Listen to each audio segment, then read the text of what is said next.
Hello, everybody. Welcome into our Dog Nation postgame show presented by the UGA Bookstore. I'm Brandon Adams here in Lexington, Kentucky. Happy to have Jeff Sintel here today for our postgame show back from his friendly confines in Atlanta. Terrence Edwards, of course, our normal postgame show co-host, has some football business to take care of today. He'll be back with us again next week after the cocktail party against Florida. But glad to have Jeff Sintel as a part of this conversation today. Kentucky, happy to have Jeff about Georgia's 14-3 win against Kentucky today. The good of it, the fact that Georgia does go on the road, gets an SEC win, leaving itself very much in play to once again win the SEC East. The bad of it, obviously a lot of that related to offense, a lot of that related to the injury front. Just kind of an ugly day all the way around. And Jeff, I'll bring you in on this. For Georgia fans who were looking forward to getting back to football and getting the taste of the Alabama game out of their mouths and just kind of turning the page on all of that, I'm not quite so sure that the performance from Georgia today is going to open the door for many fans to be able to do that. The negativity from the Alabama game, I'm afraid, is going to linger into the upcoming week ahead of Florida on Saturday, I believe. Yeah, Brennan, I'm called to remember a comment. I think it was an offhand comment that Stetson Bennett made after a Georgia win where he said, I think we covered, so that means we did all right. Well, he kind of said that in jest, but we look at the final score today, 14-3. I think there's a cross between that ain't it, guys. There's a cross between this was supposed to be a get-right game for Georgia. Remember, Brandon, we were talking on Cover 4 this week. He said, this game better not be 7-3 in the half. This game better not be 7-3 in the third quarter. I guess we spoke the wrong vibe into existence. It's a survive and advance game for me, Brandon, but I think maybe everybody's going to worry about Stetson and quarterback play, and we'll certainly delve into all that. But to me, I think the glaring thing now in this survive and advance mode is what's Jordan Davis like? What's Julian Rochester like? What's Quay Walker like? What's Lewis Cine right? What's George Pickens like? Kenny McIntosh. I think when you go starter contributor, that might be 10 players for the Florida game next week. Yeah, I think you're right about that. Obviously, Bennett's the hot topic, and I promise we'll do a lot of that for fans who want to vent. I'll certainly give you a chance to do that related to everything on that side of the ball. But as Jeff said, when you talk about what would have a chance to end your season prematurely, right now the injury situation is more crucial, I believe, than what's going on at quarterback. Not that that's not a substantial concern all of its own. Jeff, if you told me to pick 2 or 3 players that you'd least want Georgia to have to try to play a big game without, 2 of my top 3 or 4 names, maybe even the top 2 names for me, would probably be Monty Rice and Jordan Davis. Rice was able to play some today, but Jeff, I really think this was one of those things where Georgia has done, maybe they did this with Pickens today, maybe they've done this with James Cook in the past, where they hope not to have to play him. Today, they didn't have the luxury of not playing Monty Rice. He's banged up right now. Jordan Davis was seen in a sling. That's bad news for Georgia. They had to reach deep into its defensive line depth today just to go out and finish this game. And there was a while in which Kentucky was having its way, running the football with its offense. And, you know, Georgia, you mentioned the Lewis Cine injury. I saw him go down with that ankle. That seemed to be, you know, kind of a big deal for him as he had to be helped off the field right there. I don't know about the status of Julian Rochester right now. As you said before, Pickens was hurt enough that he didn't even travel with the team to Lexington here today. Jeff, I don't want to blame a lackluster performance against Kentucky on injury because I think that would be oversimplifying things too much. But I think that now, based on the long list of names that I just mentioned, I didn't even get to Kenny McIntosh, who was not with the team today, and I probably could be mentioning others here too. I think now we are in a scenario where injuries have become a fairly big storyline for Georgia right now. It's not the only storyline, and I'm not going to use injuries as an excuse for a game that wasn't quite pretty enough. But injuries are a little bit of a deal for Georgia at the moment.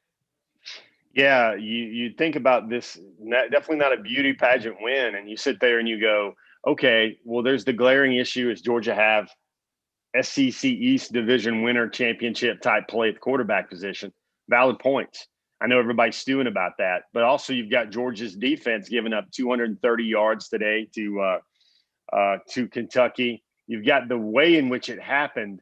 I think that would be a glaring issue, Brandon, even if Stetson Bennett had a 17 out of 24, 3 touchdowns, 1 rushing touchdown, 240 yards. I think if Stetson wasn't the problem, I think this game, and you got to think about injury too, but one thing these injuries do show is they show Georgia with remarkable depth, bringing in a Jalen Carter, bringing in a Nazir Stackhouse, bringing in pieces where they can still kind of function and play winning Georgia football without a lot of their first tier, especially upfront guys. I would But say though, Jeff, go ahead and finish your point, and then I'll respond. Go ahead and finish your point. yeah, I would think, I don't know if we can even say, while everybody's going to focus on the quarterback and the offense and the pedestrian type game plan, just trying to get out of Lexington with a dub. I think that defense kind of is showing that maybe it's still not good enough to beat an Alabama with the showing it had today. Joy Gatewood, 15 out of 25 today as a first game starter. Yeah, you mentioned the defensive line depth. The point that I wanted to respond to is Georgia's got some nice players on its defensive line, apart from Jordan Davis, but there's no one on Georgia's defensive line that does what Davis does. Davis has the presence in the middle, also athletic enough to, get you some pass pressure there as well. But in terms of that run-stopping presence in the middle, Georgia's got nice players beyond Jordan Davis. They've got players that you're not afraid to play, but they are not game-wrecking players the way that Davis can be there. Teams will not be afraid to run the ball if Davis is not in the game for Georgia. I'll go so far as to say this, Jeff. There are a handful of Georgia players who I think's absence could actually generate a loss for Georgia. Davis is one of those players, and there aren't that many on a roster as deep as Georgia's is right now. But Davis is one of those players, if he were to miss a game, Georgia's chances of losing that game, whether it be Florida or really anybody else, to me, they go up dramatically because Georgia does not have an impactful defensive lineman, especially in the interior of the defensive line, that's capable of doing what Davis is doing right now. And if he were to obviously leave after this season, that becomes a big issue for 2021. But for now, his injury status becomes a major, major story here for 2020. Yeah, you think about it, Brandon, without Jordan Davis in the middle, or at least playing a lot of games. Think about it, Brandon, when the 2018 run defense got right, it was when Jordan Davis became a starter. Last year, what it did with its brilliant no rushing touchdown string throughout the season, almost until Bo Nix at Auburn. And now this year, I wonder if it's everybody thinking that Georgia's defense is salty with all those players. Maybe, but it looks like a lot of that has to do with Jordan Davis, because Kentucky, man, they blew out a whole quarter, man. Did you see that 11 minutes and 5 seconds of possession to get a field goal out of that? I mean, they didn't take the air out of the ball. They went Charlie Brown and Lucy and took the ball home. I mean, there was no way Georgia was going to get any production offensively with that game plan. All right, I want to talk about Stetson Bennett a lot here. Let me remind folks where we are, what we're doing, who we are, everything else. This is our Dog Nation postgame show presented by the UGA bookstore. My name is Brandon Adams. I'm live here in Lexington, Kentucky, where I just saw at Kroger Field Commonwealth Stadium a moment ago the 14-3 Georgia win. I've reacted to you with you about that in the Dog Nation forum all day long, and now enjoying doing this as part of our post-game show. By the way, speaking of the folks at the UGA bookstore who bring the post-game show to you, don't forget to stop by and do all the shopping you need to do to get ready for the cocktail party coming up on Saturday, the rest of the season. 7 days a week, they're open right there in Athens. But the good news is, if you can't be in Athens right now, the UGA bookstore is also open 24 hours a day, 7 days a week, 365 days a year online, UGAbookstore.com. Make sure you check them out. Happy to have Jeff Sintel with us today in place of Terrence Edwards, the former Georgia wide receiver. Terrence is on assignment, taking care of some football business for the team that he coaches with. And so Jeff Sintel is in place for him right now. All right, Jeff, we got to get to the Stetson Bennett part of this here. Another couple of picks for Bennett today. The last one was, not solely his fault, because it seems like Rosemary Jackson may have stopped running on the route, but it was certainly not a good throw by Stetson Bennett. There was the deflected pass again, which obviously it was a huge issue in the Alabama game. It was just not a good day for Stetson Bennett. And as Bennett goes right now, so goes the Georgia offense in these modern times, which quarterback just really dictates the pace for all of this. Jeff, to me, this goes beyond not being pretty enough against Kentucky, because Georgia still won the game today. And this goes beyond not being ready for Florida, because the truth is, this is the third year in a row that Georgia's gone into Florida with fans in our comment section on shows like this saying there was no way that Georgia was going to beat Florida playing the way they're playing. Georgia has played awful leading up to the cocktail party the last 2 years. Now this becomes the third year in a row where that's true. To me, this is more of a long-term issue of, why doesn't Georgia have more options available to it at quarterback than it does? And people act like I've been, too quick to defend Stetson Bennett. Listen, Bennett is what it is. It's not his fault that Georgia quarterback-wise is what it is right now. If this is all Georgia has, then I think you got to put the blame on the coaching staff for, as well as they've recruited, to be this deficient at the quarterback position. And it's not good enough. I thought Bennett was good enough against Auburn. Thought Bennett was good enough against Tennessee. And frankly, I'm not quite so sure that Georgia would have beaten Arkansas without him. I mean, I think that Bennett's had some nice moments, but those moments have kind of dried up here as of late. Second half of the Alabama game was not good. This was not the kind of offensive play, quarterback play in particular, befitting a team that would like to think of itself as a national championship contender. It's just not good enough, and I'm not sure it can be fixed during the season or not, but if this is what it is, this is a Georgia team that'll be watching someone else in the college football playoff.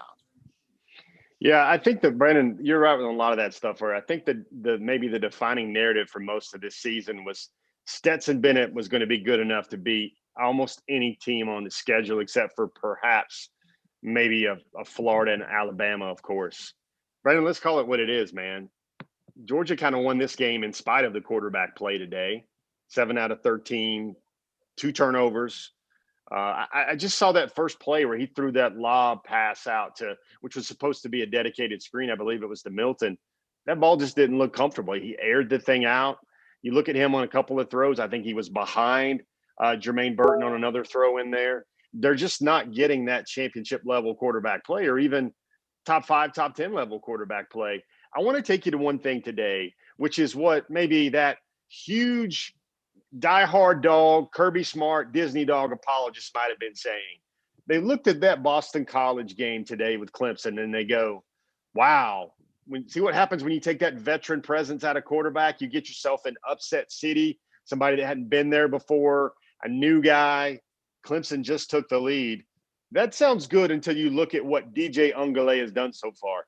Brandon, he's 30 out of 41 for 342 yards, 2 touchdowns, and 0 interceptions. Clemson somehow continues to have player after player after player to play the quarterback position. You want to know the biggest difference between Georgia and Clemson in the last 10 years? It's the quarterback position. It's gotten one coach, Georgia ran out. It's got one guy they're wanting to build statues along with water slides for him in Clemson, South Carolina. I mean, there's a lot of positives here. You've got Zamir White over 130 yards, best career game ever. N'Kobe Dean, 14 tackles, best career game ever. Richard LeCount, 13 tackles and a fumble recovery. That career high, 13 tackles. But Brandon, it's just it just muddies up everything else about Georgia football.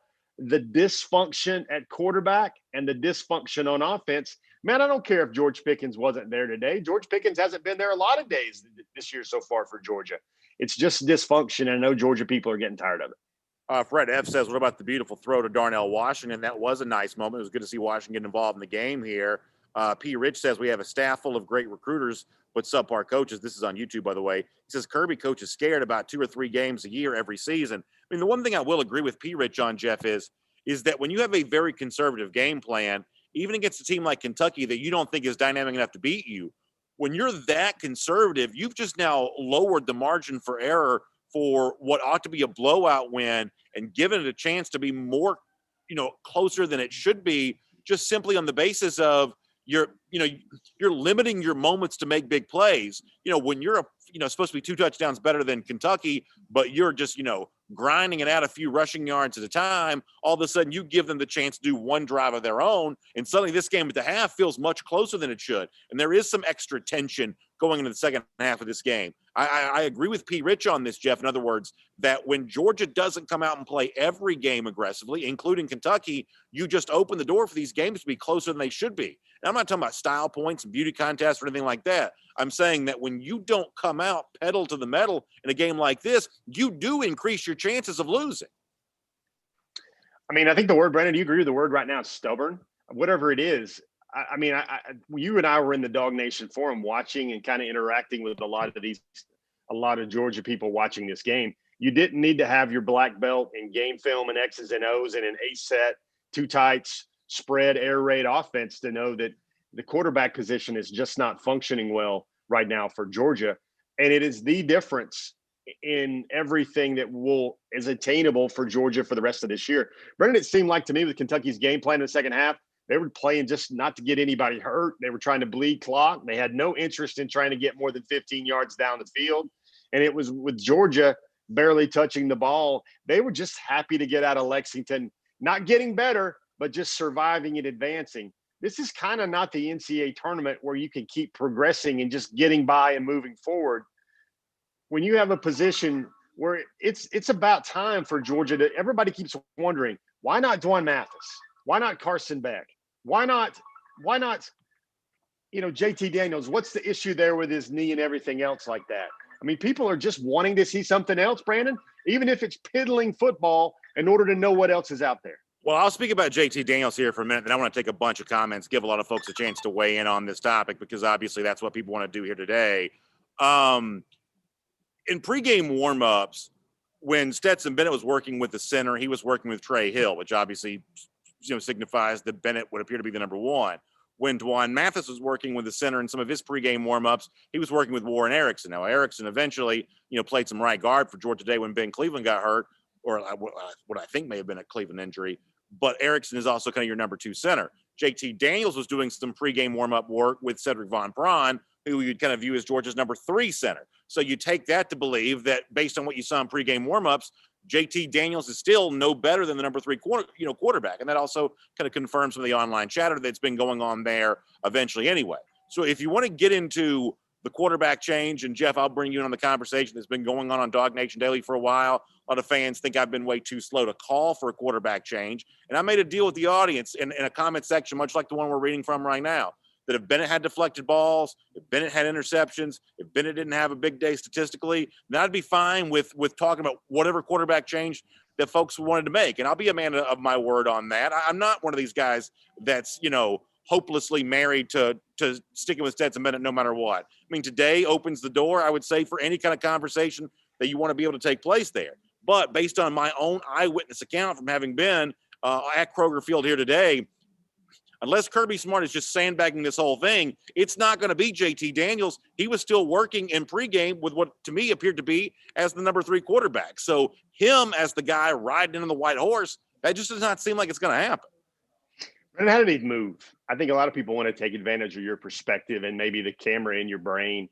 How did he move? How did he plant? What were his drops like? Did it look like he was getting rid of the ball effectively? Did it seem like there were limitations without the knee brace at all? Well, the funny thing that you should bring that up, because I actually did a little video of this. I'd almost show it to you because it's like the smallest video in the world you're ever going to see of him. Just hard to get much better video from way up in the press box, but he was moving around. I mean, what seemed to be fine to me. The problem though is that when I see him moving around doing what he's doing, and he was well before pregame warmups, one of the first Georgia players to be out there at all. And in one case, he's kind of throwing with like a UGA staffer. A couple other instances, he was throwing with like Jalen Johnson and maybe Kyrus Jackson there for a moment. So he was on the field way early, kind of moving around. And, that's just probably part of his, typical pregame rhythm, typical pregame routine. But he seemed to be moving just fine. But it's hard to judge how a guy not fully dressed the way that he was at that time would look in comparison to how somebody playing a football game would look.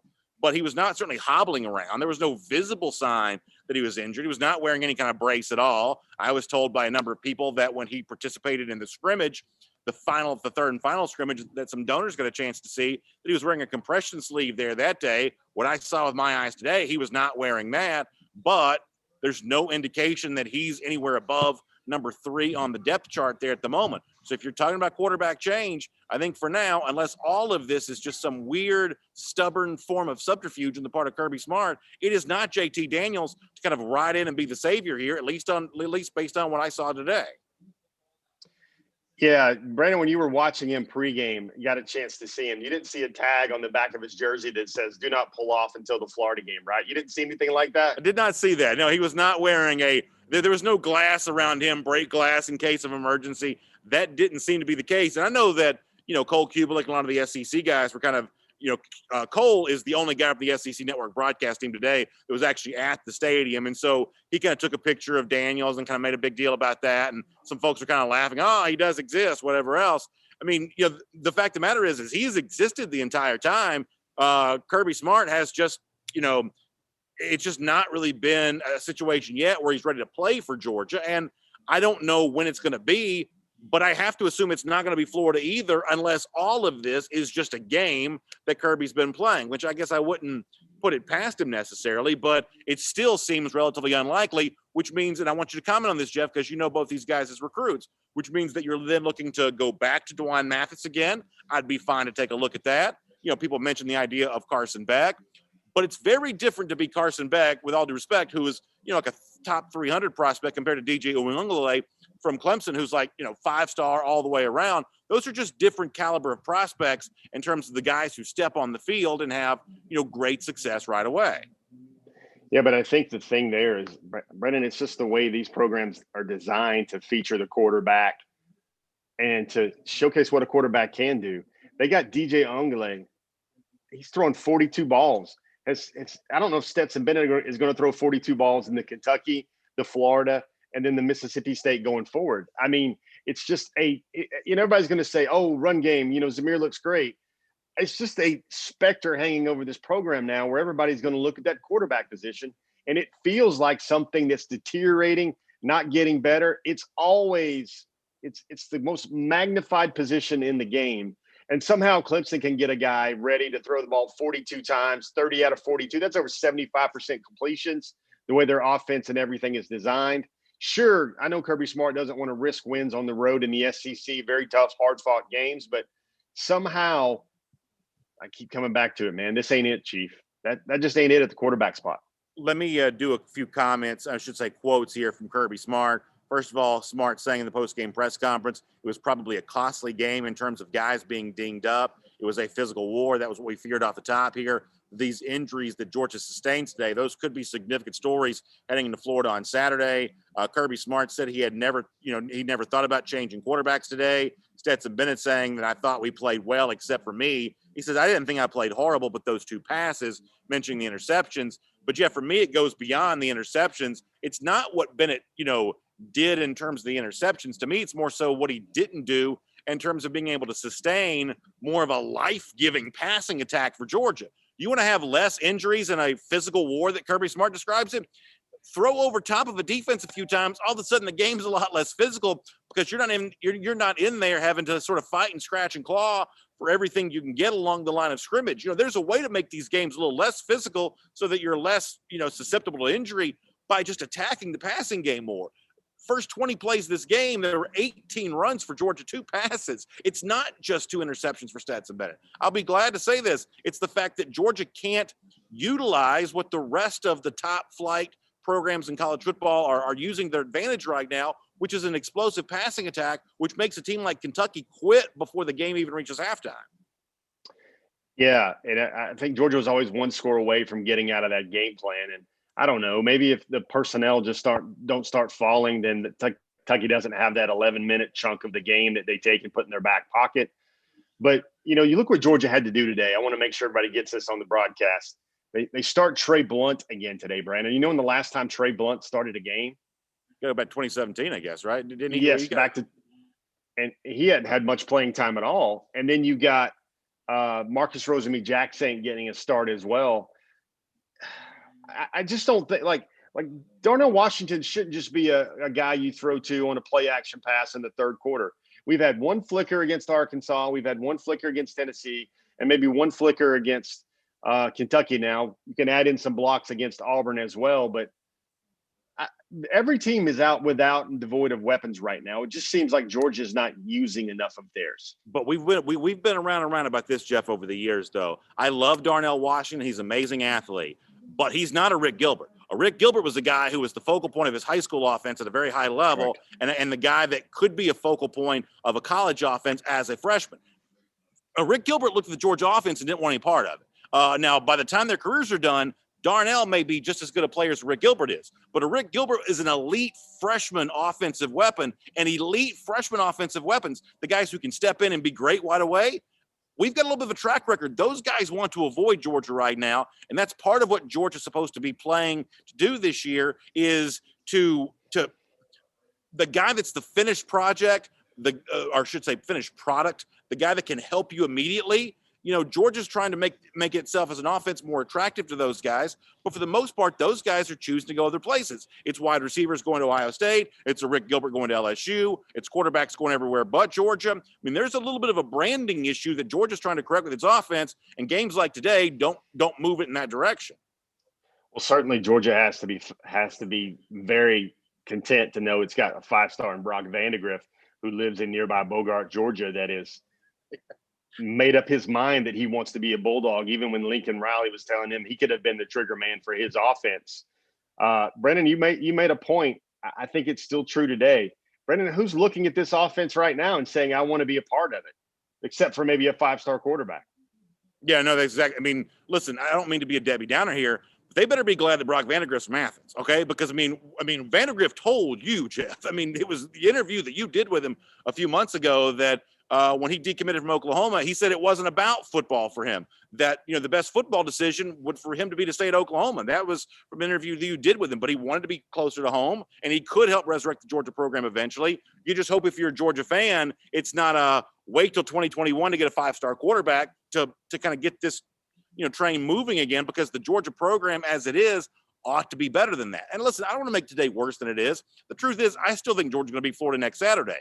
But and we've got a lot of commenters saying this. They're just how many years in a row of kind of like these mid-season doldrums where Georgia's just not scoring points, not looking very impressive, and they kind of shake it off. I mean, this is 3 years in a row where folks in our comment section have gone into a Florida game thinking that Georgia had no chance to win it. Now, I think Georgia's going to win again on Saturday as well. But there's a degree to which the way this portion of the season seems to repeat itself every single year, it's part of the harbinger for why you were not going to go win a national championship. Yes, Georgia overcomes adversity and gets better, but the adversity that Georgia suffers late October, early November, last couple of years, end up being proof of why they're second best in the SEC, fifth best in the country, watching the college football playoff on TV. Yeah, I mean, I don't know, Brandon. You compare this Kentucky game, maybe it's just Kentucky and Georgia with the ugliest of wins, but which one scares you more? Which one draws more concerns? Last year's Kentucky game or this year's Kentucky game? I think both of them are very revealing wins that show Georgia what it's not, when it should be a game where Georgia tries to get better and show folks what it can be. Show that the South Carolina game, show that the Alabama game this year were aberrations. I mean, this is week 5 now. They've got 5 games under. This is an offense that should be performing better under Todd Monken and growing. And what we have, it feels like it's basically turtling and just doing what's necessary. Everybody bemoaned the fact that, hey, man ball worked a lot in the first quarter when Georgia had the ball. You got a lot of carries for Zamir White. At least Zamir White looks explosive now. Looks like he's decisive in short yardage. But then you see all these bodies falling, and then you see, I mean, if you go back to last year with Fromm, at least every other series with Georgia wasn't getting critiqued about, man, he doesn't have it today, or he's struggling right now. I mean, it was always physical limitations. What are the calls? Open up the offense. Can you get the ball out? I mean, this to me, Brandon, I think this comes to me about the wide receiver position at Georgia.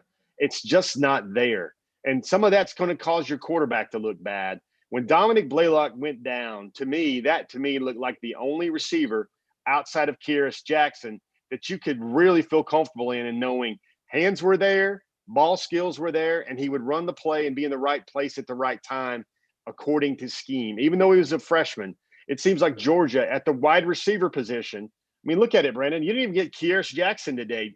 Can you even sum it up? Can we even show? I mean, the SEC Network wanted to show the highlight reel for Georgia's receivers today. What would that look like? I think James Cook makes the 47-yard catch. Yeah, no, that's about it. Let me get another comment from Kirby Smart. Then I promise I'm going to take a bunch of comments here because I want to make sure we get a lot more folks a chance to kind of weigh in on this today. Here's another quote from Kirby Smart, who says, "It has nothing to do with defenses scouting Stetson better. He made one poor decision. It's lack of experience. He also did some good things with the ball. Give Kentucky some credit. They have a good defense." Jeff, let me make a simple point about this, and then I promise we're going to get a bunch of comments.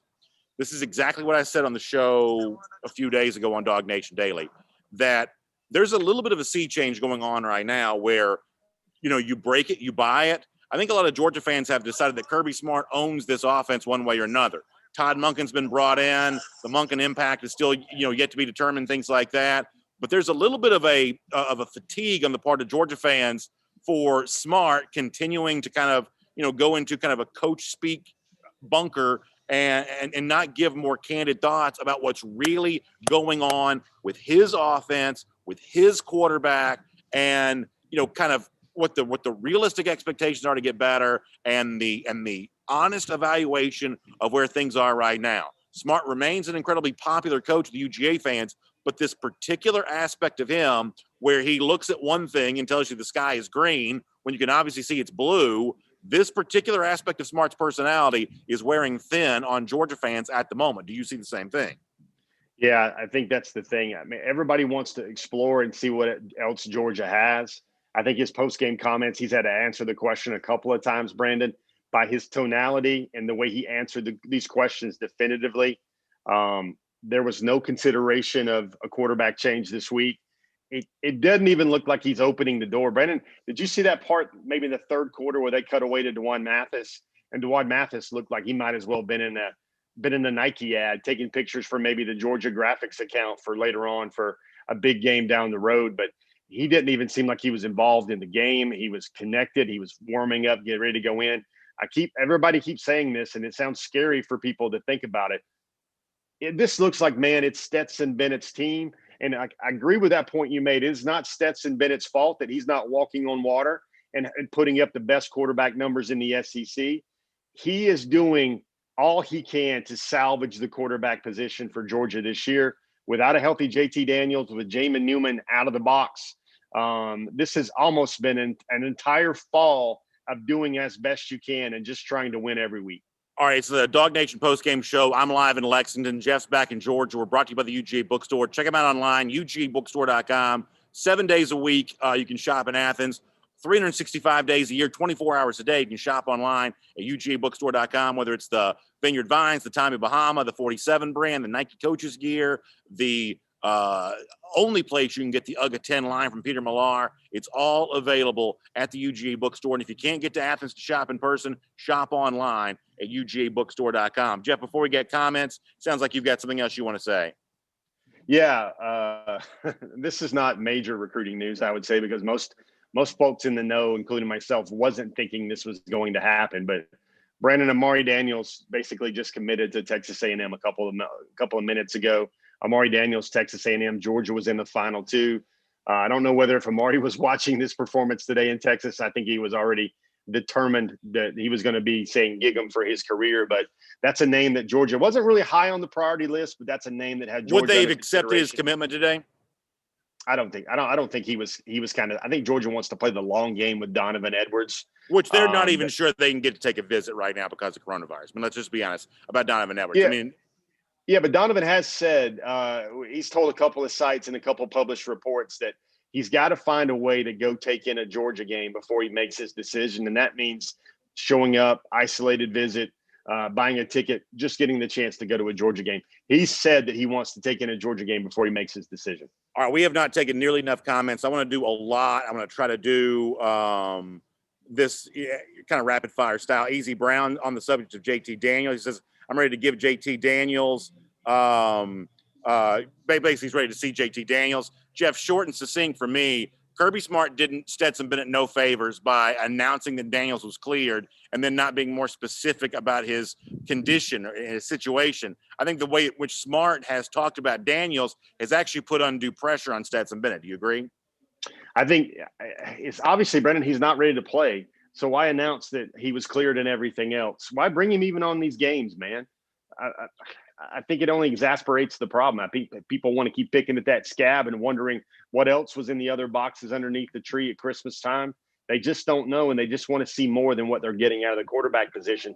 All this is driven, Brandon, by these championship aspirations, how the rest of the roster looks ready to go, except for the quarterback and wide receiver positions. Jeff Horton brings up Dwan Mathis. I will say that if you trusted Mathis enough to start game one, when you hadn't even really evaluated Stetson Bennett during the preseason, and Georgia's been very honest about that, if you trusted him to start game one, and with Daniels apparently unhealthy, if you don't trust him to play him at all now, to me, it just comes across like you're just grasping at straws, Jeff. Not you, but Georgia as a program. A guy that you made your beginning of season starter that now you won't even let get off the bench in a situation in which Stetson Bennett's not providing much of a spark for Georgia. It is a very, very odd change. They made up their mind against Dwan Mathis very quickly, and that is very strange. Seems like when you have to think about plays made, and I don't know whether it's a greater acumen in the film room, only about 7, 8 to 9 guys know that. But I tell you what, Dwan Mathis's hook was very, very quick. And we've seen Stetson Bennett play 6 consecutive quarters of football now, where a lot of those were indicative of the things that got Dwan Mathis the hook. Yeah, now I do think they were going to lose against Arkansas had they left Dwan Mathis in. I love Dwan Mathis. He's an incredible story. He's a fun player to watch. But they were about to lose that game. I mean, Arkansas has proven itself to be pretty good. So making the decision they made seemed like the right choice to me at the time. You had to do something. But, I mean, it almost makes you just fearful as a Georgia fan that they had to just throw a quarterback out there by default, and they didn't actually think they had any starting quarterback, but because they had no idea what they had in Stetson Bennett at the time. I mean, this is just a really odd situation that's kind of a 2-year story. It starts with the Justin Fields transfer. It continues with Jake Fromm leaving after his junior season with no real succession place, behind him.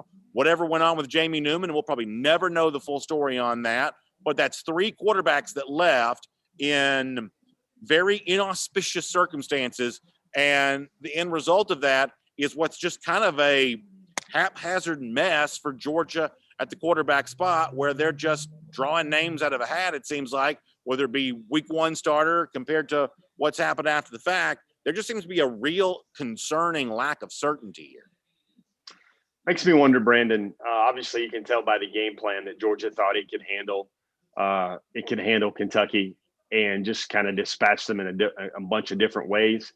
It looked like they went for the slow death just by pushing them around.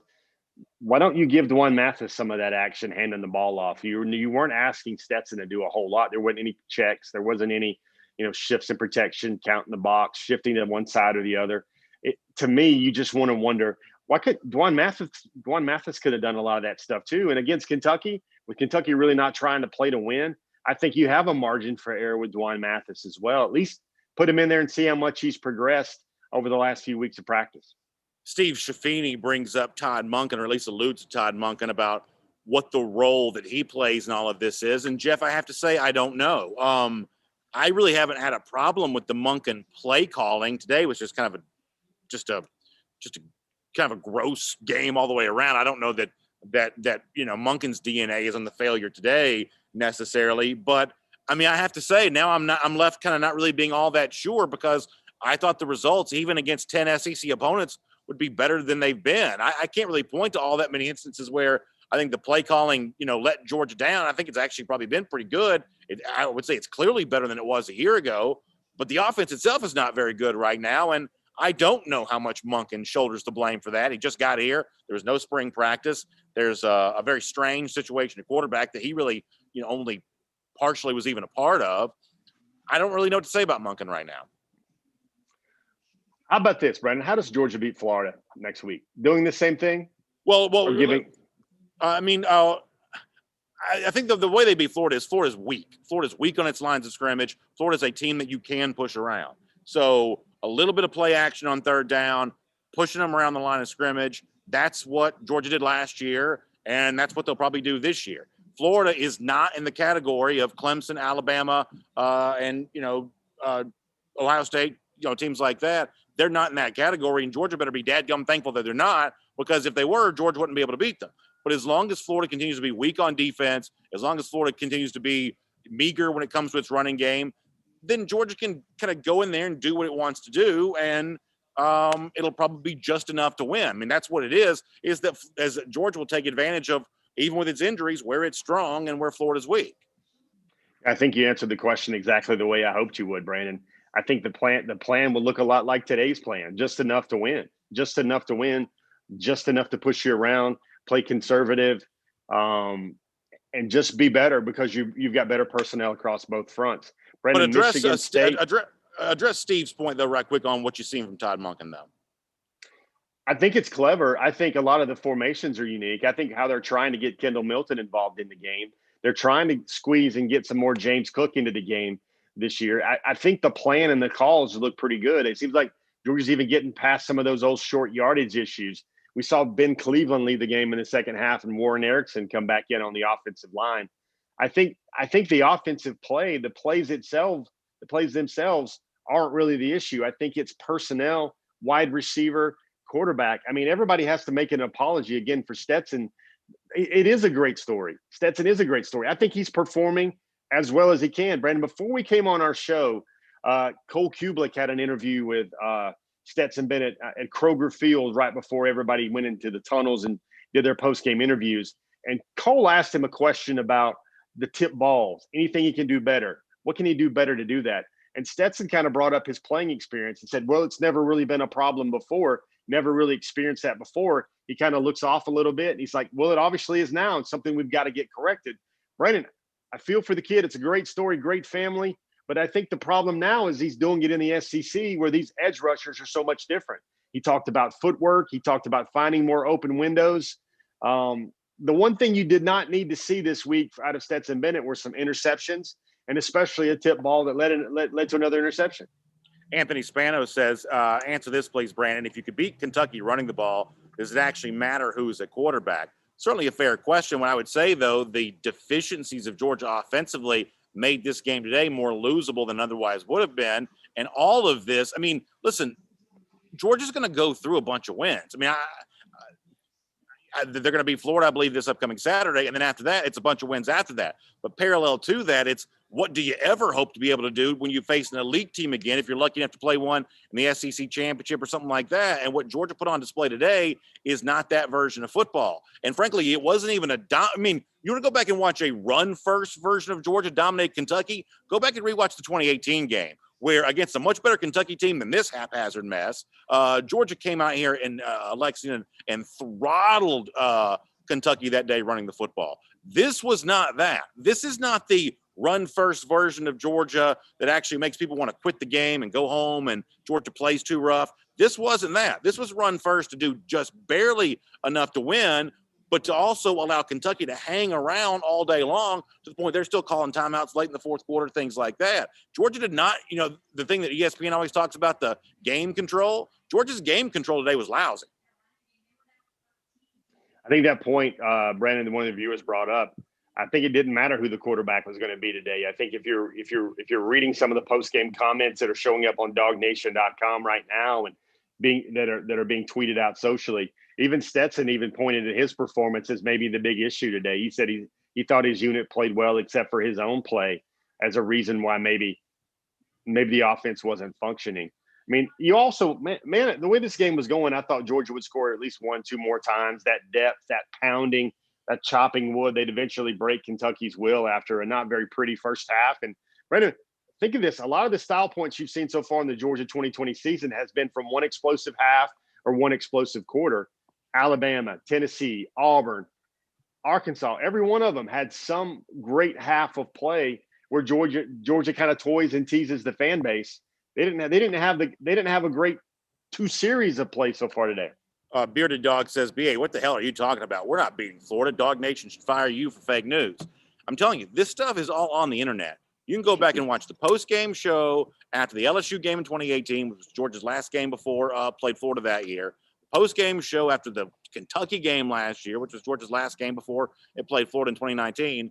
People were just as certain that Georgia wasn't beating Florida after those games. And I'm not telling you that should make you feel better about what Georgia is as a program. At a certain point in time, these mid-season malaises, if that's a word, are a problem. But I promise you, people aren't any less, dejected today about Georgia's chances, or more dejected about Georgia's chance of beating Florida than they were around this same point the last couple of years. Remember last year, Kirby Smart made a big point in the post-game press conference to be like, nobody thinks Jake Fromm can throw the ball. He was responding to shows very much like this where people didn't think Georgia could win that game last year either. People have been thinking for a couple of years now that Florida was just right there ready to go to take advantage of where Georgia's vulnerable. Florida's just not good enough to do that. Georgia's got its own problems, but thankfully its chief competitor in the SEC East is not a program that's particularly well built to take advantage of that kind of stuff. Jeff, let me also read Frank Patterson here too, because he had a comment I want to read a minute ago too, who he said, he says the only thing that he sees as a problem today are the number of injuries that Georgia sustained. If you want to say the injuries are the biggest problem, I can certainly agree with you on that. But I can't join you in saying it's the only problem Georgia has, because we're still trying to talk about a team that wants to show itself to be worthy of a national championship. That's not what they look like today. Injuries are the more immediate concern, I will agree. But long term, you got to play better than this offensively. Yeah, I think that's the long-term thing you're looking about. If I had to sit there and gauge the major warts out of this game, to me, it comes to my mind is the Jordan Davis injury. He's in a sling, the elbow. How much is he going to be limited? How much is he going to be out?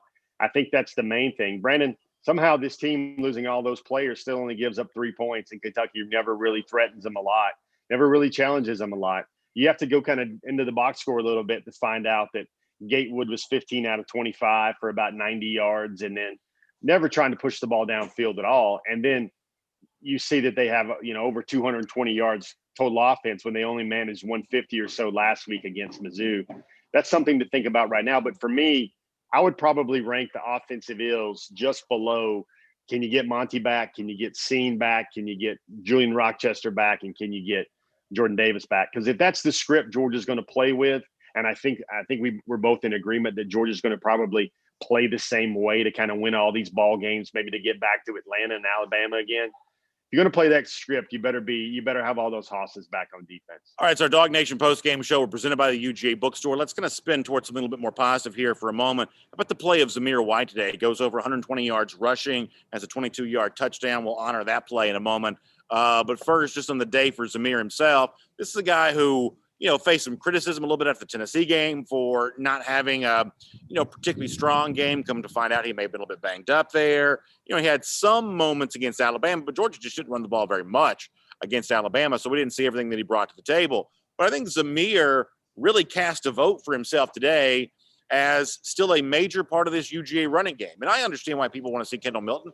I want to see more of Kendall Milton. And I know all the dynamic, versatile things that James Cook seems to be able to do for you.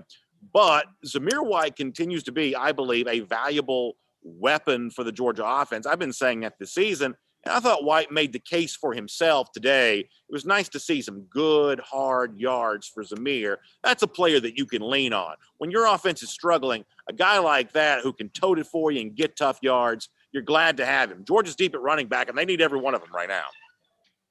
I think Zamir's your MVP of the game. I don't think that goes without saying, Brandon. And I wish, there had been some criticism about throw Milton in there. Is Zamir back? Is his vision there? Is his quickness there? Is his explosive ability? I think he answered some critics today, Brandon, against what we've heard from Kirby Smart was a very physical front, a Kentucky team that likes to play as physical as anybody in the SEC. I think this was an answered critics game where Zamir White's stock got well, especially on that short yardage play where he not only broke the line of scrimmage. He got the first down. He evaded a tackle. He powered through a tackle and scored a 23, 24-yard run.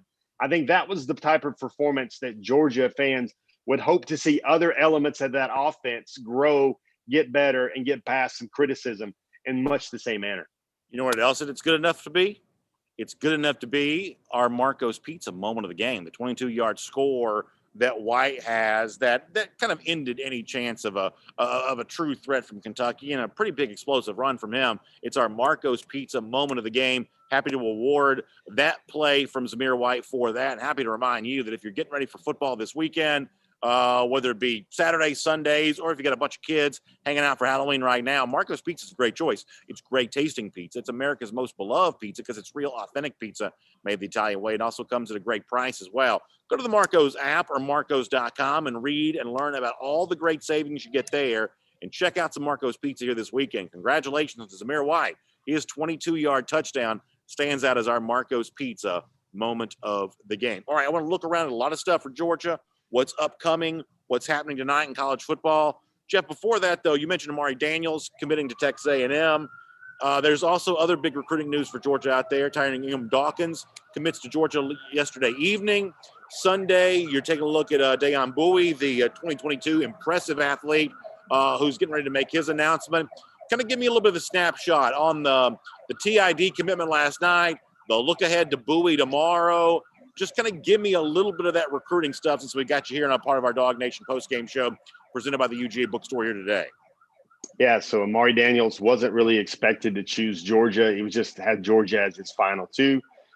Tyrion Ingham-Dawkins is an interesting guy because he's been basically silently committed to Georgia for over a month. The way the defensive linemen were going down today, like we said earlier, you saw a lot of Nazir Stackhouse. Tyrion Ingham-Dawkins is about 6'4.5", about 305 pounds already. he had that athleticism we put in his Dog Nation commitment story where he could jump out of a pool and onto the side of the pool. I know you love when recruits have pool game tricks, Brandon, that show you what they can do around bodies of water. I do. A la Jermaine Burton. But listen, Julian Rochester, Devontae White, Malik Herring, Jordan Davis, all those names will be gone off the Georgia roster for the 2021 season. And now Tyrion Ingram Dawkins adds with Jonathan Jefferson and also Marlon Dean as some of those replacements, some reinforcements for the front, the defensive front. I think the way Georgia is different than a lot of the teams in this league and most in the country, except for 3 or 4, is the what it does and the special athlete across its defensive front. That's more of the same right there. Tyrion Ingram Dawkins, Brandon, was rated as the nation's number 5 defensive tackle on the Pure 24/7 Sports rating. I think he's 18 overall at DT on the composite. Now flipping the page to Sunday, Dayon Bowie, really fast guy. He's overcoming a knee injury this year, rehabbing a knee injury. 5-star out of Bainbridge, Georgia. His finalists really are Oregon, LSU, Georgia. His mom went to high school with Kirby Smart. Marquise Groves Killebrew has made him a priority. He's going to make his commitment tomorrow on a very special day, Brandon. It's his mother's birthday. He's going to honor her on her birthday. That decision will drop around 1 p.m. So I know a lot. We're having a little bit of a technical issue with Jeff there. So we're looking for Dayon Bowie, the big announcement from him coming up tomorrow. We'll get Jeff back on board here in just a moment. While we're waiting on that, I will tell you one of the big stories we were watching during college football today. Georgia not pretty against Kentucky, but at least it was winning for a long time today. Clemson, playing without its quarterback Trevor Lawrence, was obviously dealing with the coronavirus issue, was down big to Boston College. And there had never been an AP number 1 to lose by more than 10 points at home. But for a while, it seemed like that may be what Clemson was on the verge of doing. As it turns out, though, not only do they not lose by double digits, they don't lose at all. They step back in and get the win, 34-28 against BC. BC's actually played a little bit better this year than some people might have thought. But DJ Uiagalelei, the Clemson quarterback, steps back in place of Trevor Lawrence and has a big day throwing the football. And I said this on Dog Nation Daily on Friday. You start thinking 2021 here with Clemson getting the experience for Uiagalelei right now, then it just means that if he steps in as the presumed starter for 2021, that the Clemson quarterback situation much more settled, even post Trevor Lawrence, than Georgia will seem to be, because we don't really know about JT Daniels' health right now. Brock Vandagriff would be stepping in as a true freshman, first game ever. Very different than Uiagalelei, who has had a chance to kind of be an understudy to Trevor Lawrence right now. So Clemson's clearly figuring out a way to do some things at quarterback right now that Georgia's just not able to do. Stack quarterbacks, move from one to the next, have a clear plan in place.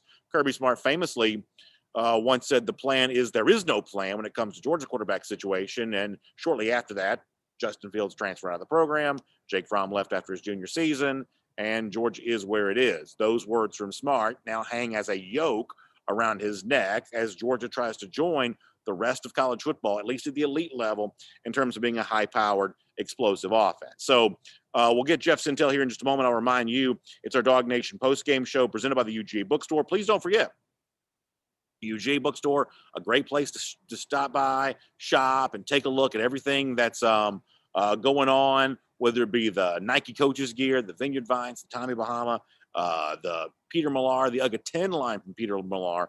The only place you can get that is at the UGA Bookstore. I also want to give you a little bit of a look ahead at what's going to happen around the SEC here today. Obviously, one of the big games just getting going right now is LSU traveling to Auburn. This has been a series that's really been about home teams. Auburn hasn't won at LSU since 1999. In this particular case, though, you're talking about LSU coming to Auburn. Auburn's covered 3 of the last 5, dating back to 2010, here in this spot. So the battle of the Tigers here, Auburn not typically an underdog at home. That's the spot they find themselves in right now. They play scoreless thus far here in the first quarter. We're just a couple of minutes away, and you'll see this on your screen, from Ole Miss getting going at Vanderbilt as Vanderbilt returns back to football themselves after their own battle with the coronavirus.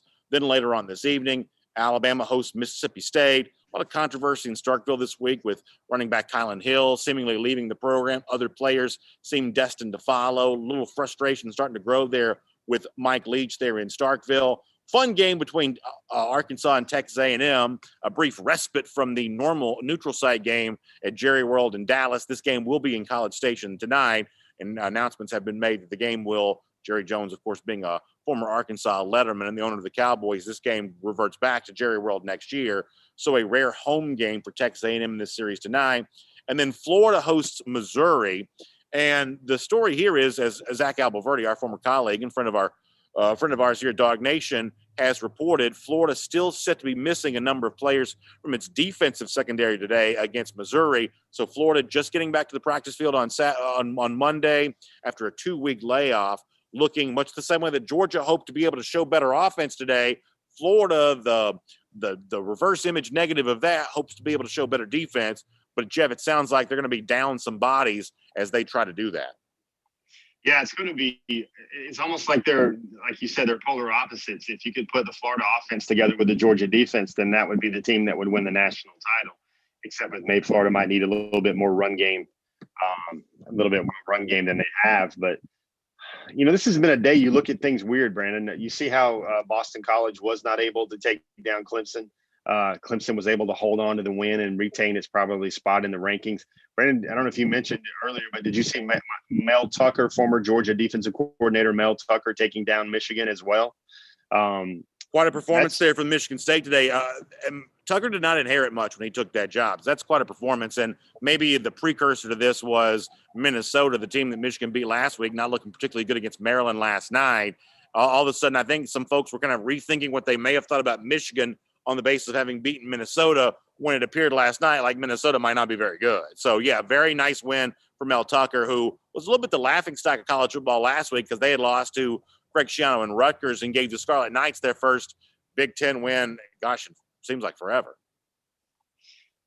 Yeah, and I think that's a win that it might help Mel Tucker a lot in Michigan recruiting into Big Ten, and also it makes you wonder about how much longer Jim Harbaugh has in that Michigan program. Clearly not getting it done, and you look around the conference. I know you rolled through the rest of the conference and see what else is going on. Still, that thing today, though, with Clemson, I think would be the big story. Travis Etienne probably punched himself in a virtual Heisman ceremony right now by how he was able to wield and keep Clemson alive and unbeaten against Boston College without their leader, Trevor Lawrence. All right, here's what I want to do, Jeff. I want to go through one more round of rapid-fire comments, give folks a chance to weigh in. We'll give very brief responses back to them just so people can feel like their voice is heard. And I want to close things out in a moment by looking at the remaining schedule for Georgia. And the question I want you to answer before we leave here is, what is the realistic chances that Georgia can add the spark that it needs before the end of the season to be a true legitimate contender once December comes around? So I want to hear from you on that before we're done. But let me give folks a chance to weigh in before we get there. Here, a couple more on YouTube here for a moment. Johnny Lester says a lot of people need to stop crying like babies. Listen, there will be some upset folks after a game like this. G. Grace Bama Boy says that Georgia's defense is going to get tired against a great offense. Certainly, that was what happened against Alabama a couple of weeks ago. Jeremy Harbin says Kirby has taken us to the national championship and has kept us top 5 every single year since he first got here, that he's performed better than any other coach. Yeah, listen, Jeff, I don't think anyone's denying that Kirby Smart's still a great coach, and he's had really unprecedented success in his early tenure here at Georgia. But there is a place that Georgia fans want to go, and when Georgia seems in the midst of a season, at least not showing all the signs that would lead you to believe it's going to get there, it's only natural there's going to be disappointment. Doesn't mean that Georgia fans have changed their mind about Kirby Smart, but, disappointment and frustration is just part of the cost of doing business in the SEC. Man, I think it's a personnel matter, Brandon. I think, the answer that you started off this segment with is, what does Georgia need in order to be playing like it needs to be playing? I think it was fine when you had Kearis Jackson operating like a number one receiver and getting that sort of production. I think the main things, Brandon, I think anything less than Jermaine Pickens looking like he did against Baylor or Kearis Jackson looking like he did the first couple of weeks of the season, I think anything else, and you're going to have an offense that will not be able to function at its peak capacity. And I tried to say that without even having to pull the quarterback term. I don't know, Brandon.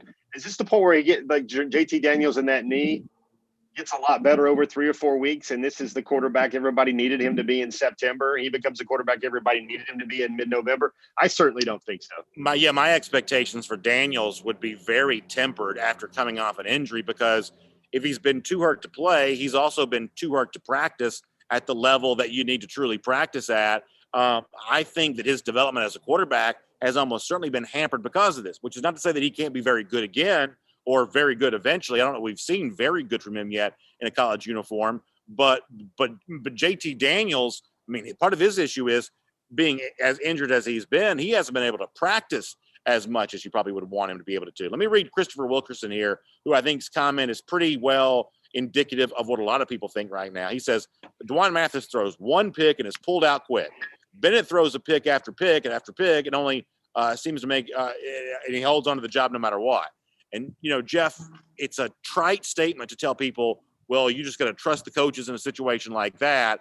But for a lot of folks, it does look like an incongruity. That the guy that you trust to be your game one starter, quick trigger on, guy in Stetson Bennett, who, you know, the last game and a half has, you know, had some pretty bleak moments.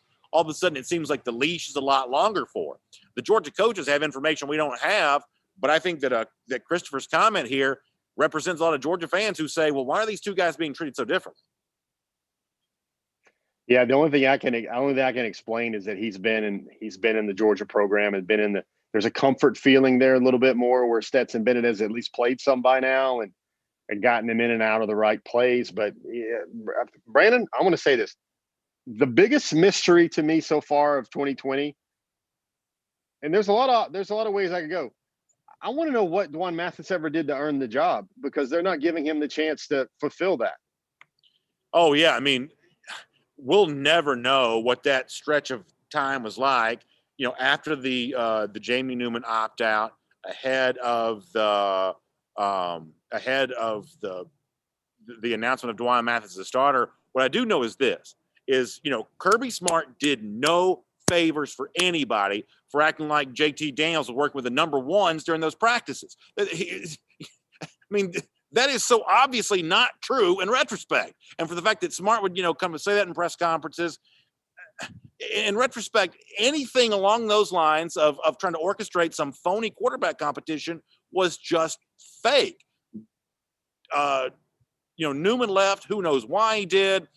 But one way or another, that period of time around Jamie Newman's departure, we'll never know exactly what went on there. But it wasn't good in terms of preparing Georgia for what it's trying to do now, which is have an offense that keeps pace the very best in college football. Second most favorite theory, Brandon, and you stumbled right across this. If JT Daniels is not eligible to play now with a piddling Georgia offense in mid-November, early November, how in the world was any pressure put on Newman by Daniels or Mathis or anyone else? How does that cause him to leave the program? That's another mystery for me as well. JT wasn't pushing Newman well enough to make him leave the program in early August if he's still not playing today. Yeah, listen, I mean, I hate to be this way, but there's a very good chance that Newman looked at the situation in Georgia and said, I can't trust the Georgia coach to make a rational decision. If they're not treating me as their starting quarterback and I'm about to get drafted, then I can't trust these guys to do what's right by me, and therefore I'm better off not playing. I mean, people kind of want to make it be kind of a character deficiency on the part of Newman for the fact that he opted out. But there's a way of looking at this where Newman's like, I'm wasting my time here because they're acting like a guy who's hurt, another guy who's inexperienced are, you know, supposed to be quarterback over me. These guys are irrational. I'm going to peace out and start getting ready for the NFL draft. There's a way of looking at this where that's just as potentially true as anything else is. And I mean, you got to also think about young Carson Beck as well, Brandon. We've both heard some good things. We've heard some eyewitnesses that were at the preseason scrimmages. They said that Carson Beck was moving the ball against the number ones. You've heard how Carson Beck was getting some reps during certain weeks of the season.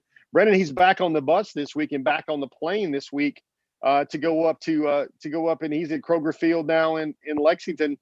He was there today. I mean, I guess Carson Beck's presence on this road trip is just getting him acclimated to traveling and being on the road and game plan in the SEC. That's the thing, Brandon. Can you do that again for everybody? And maybe let's create a gift. That's what you just don't know, my man. Yeah, you really don't. You really don't. Prince Johnson says I need a vacation. I really do. Jeff, here's the thing. Maybe I'm just going to keep driving north. What's north of Lexington? It's not Cincinnati. That's to the west of the West, right? What's north of Lexington? I think I'm just going to keep driving. I'm just going to go somewhere else. You can keep driving and find yourself in the middle of Pennsylvania in a valley, Brandon. You might see a good quarterback play there tonight. Yeah, Listen, I can't go there right now, Jeff. Don't even go there with me right now. I can't do that. Let me do anything else before we go. I think people are just ready to go home. All right, I'm about to get in the car and start driving. Jeff, you got a final thought? Zamir White looked like Zeus today, man, and thankfully that's what Georgia needed. I mean, for Georgia to beat Florida, they're going to need about another 100, 150 yards from their number one back as well. Tommy Odom says, this will be one of our last ones, that Kirby's going to figure out the quarterback situation. And, Jeff, I do truly believe that you got two stories going on here. You got the right now story of trying to get as good as you can during this year, because it still matters winning the East. You still want to beat Dan Mullen. You still want to do that if you can. All that stuff still matters. There's also the long-term deal of, if you want to be mentioned in the same breath as these other programs, you got to have a multi-year quarterback story. We saw a multi-year progression unfold for Clemson today, and they avoided upset against Boston College, and they set themselves up to remain the national championship hunt. Georgia's a long way away from being able to do something like that. Did I lose you? No, I'm just contemplating. I'm sure no one's running away with this job where I think Georgia, man, let's just get it. And this is me saying this. Let's just get to it. They got to stop looking about the next guy. The next guy should have been there a year and a half ago. The next guy, the next thing. Here's what's missing. You look at, Dwan Mathis, he could have, like somebody said earlier, I think Dwan Mathis could have handed the ball off and been a caretaker for this game today, especially if he had been coached not to throw the ball or rip the ball downfield, maybe get you a little bit more in the run game. Here's the thing, Brandon, and this is a culture where everybody's trying to get better. You want to get better every week. You want to get better every day. I think the novice fans can watch this team week in and week out, and they wonder, how is Georgia getting better on offense? Where's the progression? You got an NFL play caller. You can point to Pickens. You can point to a lot of things, but that's how precarious it is where Georgia, to look like an elite top 5 offense, it needs ideal personnel out there on the field. Yes, they've got a 3rd string, 4th string quarterback. It just kind of paralyzes someone to wonder what's going on and whether it's just enough to win. Brandon, the only way I can legitimately chop up what I see right now is Georgia's doing just enough to win and hang out on the parts of its team that can play winning football. All right, with that in mind, let me show you the rest of the schedule for Georgia before we go here. It is obviously Florida next Saturday. Everybody knows that. And then it's at Missouri, Mississippi State. Georgia finally returns home again on November 21st. At South Carolina, then a home game against Vanderbilt to close out the season. And, Jeff, I think just enough to win is going to get it done, obviously, for almost all those games. The Florida game is a pretty significant question mark, and maybe it's fair to say Georgia has more questions heading into this game than it had a year ago. But honestly, if you look at the way that Georgia played in that Kentucky game in the rain last year, I'm not quite so sure how true that really is. So I wanted you to finish off the show by answering this, and we'll lay it out here this way right now. What is your outlook for the rest of the season? Do you expect Georgia to beat Florida next Saturday? And how much better can Georgia get during the season with the personnel that it has right now, and all of a sudden injuries are a big part of that on both sides of the ball? Yeah, I look at Jordan Davis, and I wonder how he's going to play with an elbow, Brandon. I think maybe Quay Walker, I think Lewis Seam, maybe Julian Rochester, those guys can come back. I think I would bet the under on the remainder of the Georgia's football games. I think they're just going to get in these slobber knocker rock fights where the games are going to look a lot like 24-20 or 19-10 or I don't see Georgia. I see Georgia beating Florida. I see it not being convincing. I don't see Brandon, even though I know how much you love to get down in the city of Jacksonville after a win. I don't think we're going to see a Brandon Adams cartwheel about how it gets done. I know you take a 10-9 in that rivalry, but yeah, I think a lot of them are these wins as they stack them up. They're going to stack up wins. They're going to collect a lot of warts on these wins, and I don't know how they're going to be prepared and ready and functioning as a evolving offense to take down Alabama again. Listen, it's going to be a big week. And, Green Soldier was talking in the comment section a moment ago about all the different kinds of mentalities of Georgia fans that show up in a show like this. Whether you're more optimistic, more pessimistic, you're mad at me, mad at Jeff, mad at Kirby, mad at Stetson, mad at whomever else. We're just glad that you stopped by and let us narrate this experience for you. Enjoy Halloween tonight. Gosh knows, I wish I was with my kids right now. Turning into the dad from the Cats in the Cradle song to come watch this football game, probably not the world's best decision I've ever made. But nonetheless, we're going to settle in and enjoy what we can the rest of the weekend, show up on Monday, get ready to have some version of the cocktail party. And, there's still a chance for this team to play better football. They didn't do what they needed to do today. I'm not going to sugarcoat it and say they did. And, everything ought to be on the table for how you fix it and get better. But, Jeff, I'm ready to get right back after it next Saturday, and I know you are as well. Yeah, man. I know that game next week means a lot to you, Brandon. Thanks for getting up there. And